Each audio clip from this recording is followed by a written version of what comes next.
Assalamualaikum warahmatullahi wabarakatuh.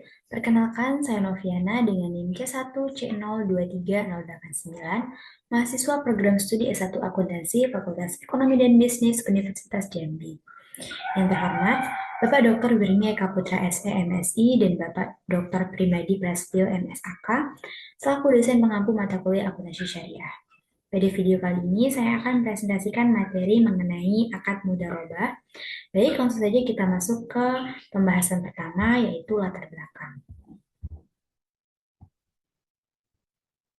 Dalam perkembangan sistem keuangan berbasis syariah, akad mudharabah menjadi salah satu bentuk kerjasama yang banyak digunakan terutama dalam perbankan syariah. Akad ini menghubungkan dua pihak, yaitu pihak yang memiliki dana tetapi tidak memiliki keahlian usaha, dan pihak yang memiliki keahlian tetapi tidak memiliki modal. Berbeda dengan sistem konvensional yang menggunakan bunga, mudharabah ini menggunakan sistem bagi hasil berdasarkan keuntungan nyata.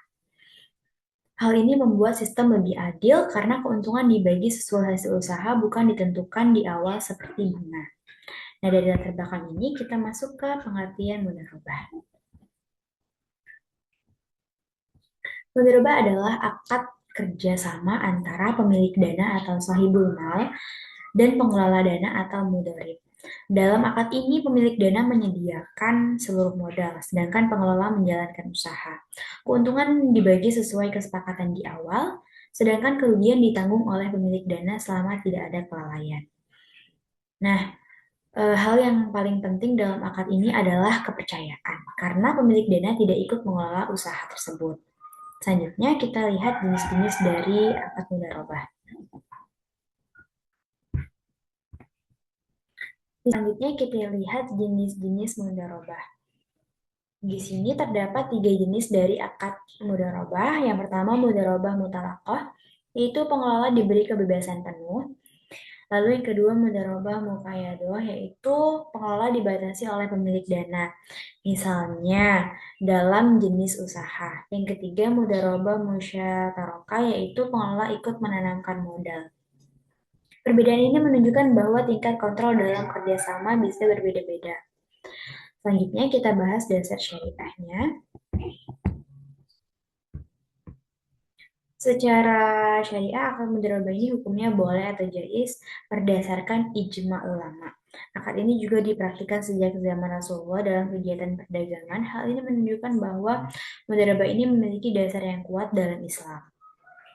Setelah itu kita masuk ke rukun dan juga ketentuan akad mudharabah.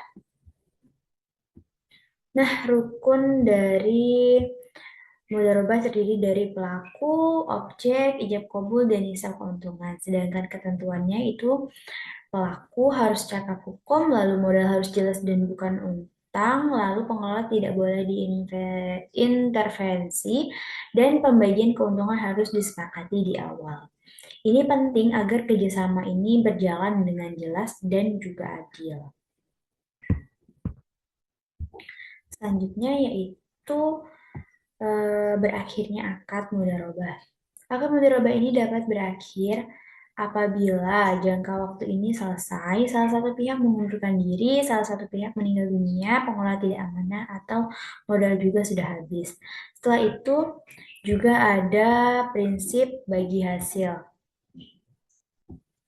Dalam mudharabah digunakan prinsip bagi hasil bukan profit and losing sharing.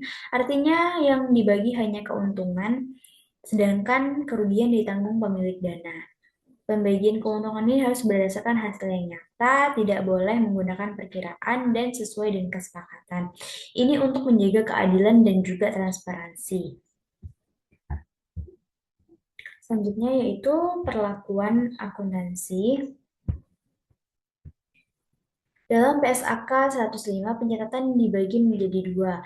Ada untuk pemilik dana, yaitu dicatat sebagai investasi mudharabah, keuntungan sebagai pendapatan, dan kerugian sebagai penyisihan. Lalu juga untuk pengelola dana, yaitu dicatat sebagai dana syirkoh temporer, dan pendapatan berasal dari usaha, lalu bagian pemilik dana menjadi kewajiban.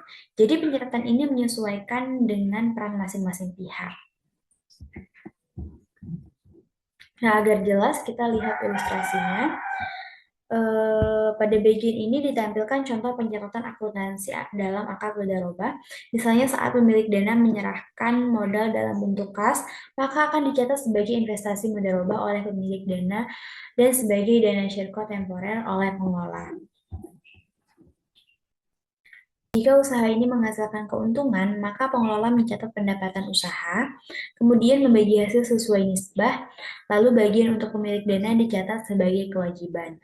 Sedangkan, jika terjadi kerugian, maka selama bukan karena kelalaian, kerugian ditanggung oleh pemilik dana dan dicatat sebagai penyisihan kerugian. Nah, selain itu, jika modal diberikan dalam bentuk aset non-kas, maka pencatatan menggunakan nilai wajar dari aset tersebut.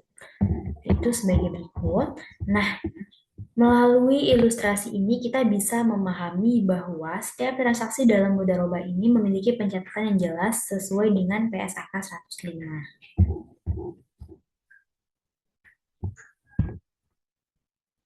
Sebagai kesimpulan, akad mudharabah ini merupakan kerjasama antara pemilik dana dan pengelola usaha dengan sistem bagi hasil.